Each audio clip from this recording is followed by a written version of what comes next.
അല്ല, ഇതിൻ്റെ അകത്ത് നമ്മൾ കാണേണ്ട 2-3 കാര്യങ്ങളുണ്ട്. നമ്മൾ വേണമെങ്കിൽ എനിക്കിവിടെ വന്നിരുന്ന് കോൺഗ്രസ് എല്ലാം ഭംഗിയാണ്, കോൺഗ്രസ് ഏറ്റവും സുതാര്യമായി പോകുന്നു എന്നൊക്കെ വാദിക്കാം.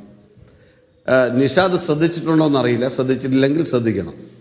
CPM-ൻ്റെ ലോക്കൽ കമ്മിറ്റി സെക്രട്ടറി പ്രതിമാസ ഓണറേറിയം 7500 എന്ന് പറഞ്ഞാൽ അവൻ ശമ്പളം പറ്റുന്ന ജീവനക്കാരനാണ്. ഏരിയ കമ്മിറ്റി സെക്രട്ടറിയുടെ പ്രതിമാസ ഓണറേറിയം 15,000 രൂപയാണ്. മനസ്സിലായില്ലേ? CPM-ൻ്റെ ജില്ലാ സെക്രട്ടേറിയറ്റ് മെമ്പറുടെ പ്രതിമാസ ഓണറേറിയം 15,000 രൂപയാണ്. ഇതിന് പാർട്ടിയുടെ സർവൻ്റാണ്. പാർട്ടിക്ക് വേണ്ടി ജോലി ചെയ്യുന്നതിന് പാർട്ടി സമാഹരിക്കുന്ന പണം, നേരായിട്ടാണെങ്കിലും നേരല്ലാതെ ആണെങ്കിലും സമാഹരിക്കുന്ന പണത്തിൽ ശമ്പളം പറ്റി ജോലി ചെയ്യുന്നവനാണ് കമ്മ്യൂണിസ്റ്റുകാരൻ, മാർക്സിസ്റ്റുകാരൻ. കോൺഗ്രസ് അതല്ല. ഞാൻ ഈ ചർച്ചയിൽ പങ്കെടുക്കാൻ വരുന്നത് മീഡിയ വണ്ണിൻ്റെ ഔദാര്യം പറ്റിയിട്ടല്ല. എൻ്റെ പാർട്ടിക്ക് വേണ്ടി എൻ്റെ പാർട്ടി നിയോഗിച്ച പ്രകാരം എൻ്റെ വണ്ടിക്കൂലി മുടക്കിയാണ് ഞാനിവിടെ വന്നിരുന്ന് സംസാരിക്കുന്നത്. മനസ്സിലായില്ലേ? അപ്പോൾ അതിൻ്റേതായ പരിമിതികൾ ഉണ്ടാവും. ഒരുപക്ഷെ എനിക്ക് വ്യക്തിപരമായ ആവശ്യങ്ങൾ, എൻ്റെ വീട്ടിലെ കാര്യങ്ങൾ നടക്കണം, എൻ്റെ തൊഴിലുമായി ബന്ധപ്പെട്ട കാര്യങ്ങൾ നടക്കണം. അങ്ങനെ ചിന്തിക്കുന്ന ലക്ഷോപലക്ഷം വരുന്ന കോൺഗ്രസ് പ്രവർത്തകർക്ക് അവരാരും പെയ്ഡ് സർവൻസ് അല്ല. ഇതിൻ്റെ അകത്ത് അവരാരും അടിമകളുമല്ല. മനസ്സിലായില്ലേ? ലോകത്ത് ഒരു രാഷ്ട്രീയ പാർട്ടിയേ ഉള്ളൂ നിഷാദെ, അഭിമാനത്തോടു കൂടി നെഞ്ചുയർത്തി. ഞാൻ കഴിഞ്ഞ 39 വർഷക്കാലം ഈ പാർട്ടിയുടെ കൊടി പിടിച്ച ആൾ പറയാ, ഞാൻ ഈ പാർട്ടിയുടെ ഔദാര്യമോ ഏതെങ്കിലും ഒരു ശമ്പളമോ TO പറ്റി രാഷ്ട്രീയ പ്രവർത്തനം നടത്തുന്ന ആളല്ല.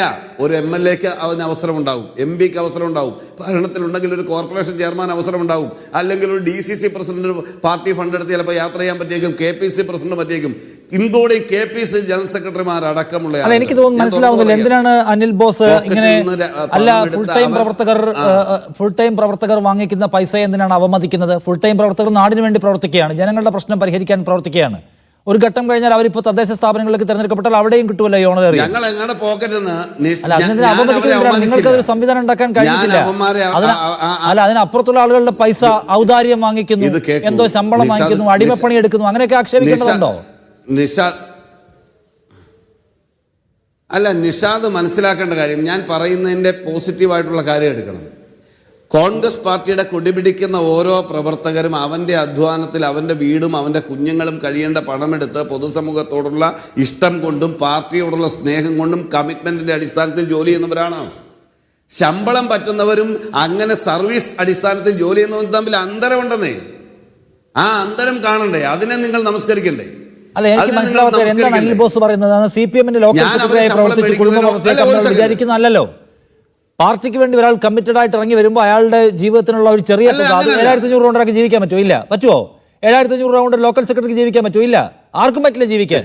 അപ്പോൾ ഒരാൾ കമ്മിറ്റഡ് ആയി വരുന്നു, അയാൾക്ക് ഒരു തുക കൊടുത്ത് സഹായിക്കാൻ അപ്പുറത്തേക്ക്. അപ്പൊ ഗവൺമെന്റ് ജോലി കിട്ടുന്നത് പോലെ പാർട്ടി ഏരിയ കമ്മിറ്റി അംഗമായേക്കാം, ജീവിക്കാമല്ലോ എന്ന് വിചാരിച്ച ആളുകൾ വരുന്നു എന്നാണോ? നിഷാദ് ചില യാഥാർത്ഥ്യങ്ങൾ പറയുമ്പോൾ പൊള്ളുവന്ന്. 7,500 കൊടുക്കുന്നത് ഓണറേറിയമാണെങ്കിൽ അയാളുടെ യാത്രാ ചെലവ് മുഴുവൻ ഈ പാർട്ടിയുമായി ബന്ധപ്പെട്ട് ജനങ്ങളിൽ നിന്ന് സമാഹരിക്കുന്ന ഫണ്ട് എടുത്ത് പ്രവർത്തനം നടത്തുന്നവരാണ്. ഞങ്ങൾ അങ്ങനെ അല്ലെന്നേ. ഞങ്ങൾ ഓരോ വ്യക്തികളും ഇന്ത്യൻ നാഷണൽ കോൺഗ്രസിൻ്റെ 5 രൂപ മെമ്പർഷിപ്പുള്ള കോൺഗ്രസ് പ്രവർത്തകൻ വരെ പാർട്ടിയുമായി ബന്ധപ്പെട്ടും പൊതുസമൂഹവുമായി ബന്ധപ്പെട്ടും ചെയ്യുന്ന പ്രവർത്തികൾ അവന്റെ സർവീസ് മാത്രമല്ല, അവന്റെ അധ്വാന വിഹിതം കൂടി ചെലവഴിച്ച് രാഷ്ട്രീയ പ്രവർത്തനം നടത്തുന്നവരാണ് ഇന്ത്യയിലെ കോൺഗ്രസ്സുകാർ. ഒറ്റ സെക്കൻഡ്, ഒരു ദിവസം അവന് 5 പൈസ പിരിക്കുന്നില്ലേ പാർട്ടി? അല്ല, പൊതുവിടത്തിൽ നിന്ന് 5 പൈസ പാർട്ടി പിരിക്കുന്നില്ലേ? എനിക്ക് നിഷാദ് ഇനി സമയം തന്നില്ലെങ്കിലും കുഴപ്പമില്ല, എനിക്ക് കംപ്ലീറ്റ് ചെയ്യാൻ അവസരം തരിക. ഇനി തന്നില്ലെങ്കിലും എനിക്ക് കുഴപ്പമില്ല. ഞാൻ പണം പിരിക്കുന്നതിനെതിര് പറഞ്ഞില്ല, ഓണറേറിയം കൈപ്പറ്റുന്നതിനെതിര് പറഞ്ഞതല്ല, അവർ TADA എടുക്കുന്നതിന് അതിന് പറഞ്ഞല്ല. ഇന്ത്യൻ നാഷണൽ കോൺഗ്രസിൻ്റെ സംഘടനാ ദൗർബല്യം, ഏതെങ്കിലും ഒരു വാർഡിൽ ഏതെങ്കിലും ഒരു കോൺഗ്രസ്സുകാരൻ പ്രവർത്തിക്കാൻ ഇറങ്ങുന്നില്ല എങ്കിൽ അവൻ്റെ ഉപജീവന മാർഗത്തിൽ നിന്ന് എടുത്താണ് അവൻ രാഷ്ട്രീയ പ്രവർത്തനം നടത്തുന്നത്, അവൻ്റെ തൊഴിലിൽ നിന്നും വരുമാനത്തിൽ നിന്നും എടുത്താണ് രാഷ്ട്രീയ പ്രവർത്തനം നടത്തുന്നത്. അതിൻ്റെതായ പരിമിതികൾ ചിലയിടങ്ങളിൽ ഒരുപക്ഷെ ഞങ്ങൾക്കുണ്ടാവാം എന്ന തുറന്ന സമ്മതമാണ് ഞാൻ നടത്തിയത്. അതിനെ നിങ്ങൾ പൂർണ്ണമായി ഉൾക്കൊള്ളേണ്ടതിന് പകരം അല്ലാതെ ഗ്രൗണ്ടിൽ പ്രവർത്തിക്കുക എന്ന സംസ്കാരത്തിന്റെ ഇഷ്യൂ അല്ല എന്നാണ്. ഗ്രൗണ്ടിൽ പ്രവർത്തിക്കാൻ അനിൽ ബോസ്, നിങ്ങൾ കഴിഞ്ഞ 10-25 വർഷം ഒറ്റയടിക്ക് ഭരണം മാത്രം അനുഭവിച്ചവരാ. സമരത്തിലൂടെ അധികാരം എന്ന് പറയുന്ന സംഗതി ഒരു പൊളിറ്റിക്കൽ പാർട്ടിയായി മാറിയ ശേഷം നിങ്ങളുടെ സംസ്കാരത്തിൽ അങ്ങനെയില്ല. അപ്പൊ അതിന്റെ എല്ലാ പ്രശ്നവും കാണും. ഇവിടെയാണെങ്കിലോ 5 വർഷം കൂടും മാറി സ്വാഭാവികമായി അത് ഞാൻ പറയാണ്, ഞാൻ ഒരു അഭിപ്രായം പറയാം. അതൊരു സംസ്കാര പ്രശ്നമാണ്, പൈസയുടെ പ്രശ്നമല്ല. അതൊരു സംസ്കാര പ്രശ്നമല്ലേ, പൈസയുടെ പ്രശ്നമാണോ?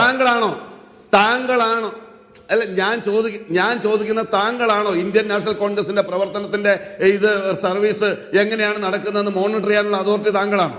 ഞാൻ എന്റെ അഭിപ്രായം പറയാം. താങ്കൾ കോൺഗ്രസ് പാർട്ടിയുടെ ബൂത്ത് പ്രസിഡന്റ് ആണോ? കോൺഗ്രസ് പാർട്ടിയുടെ മണ്ഡലം പ്രസിഡന്റ്? ഒരു മിനിറ്റ്, ഇതൊരു ഡിബേറ്റ് ആണല്ലോ. കോൺഗ്രസ് പാർട്ടിയുടെ പ്രവർത്തകർ പണിയെടുക്കുന്നില്ലെന്ന് നിങ്ങൾ ഏതർത്ഥത്തിലാണ് പറഞ്ഞത്? ഏതർത്ഥത്തിലാണ് നിങ്ങൾ പറഞ്ഞത്?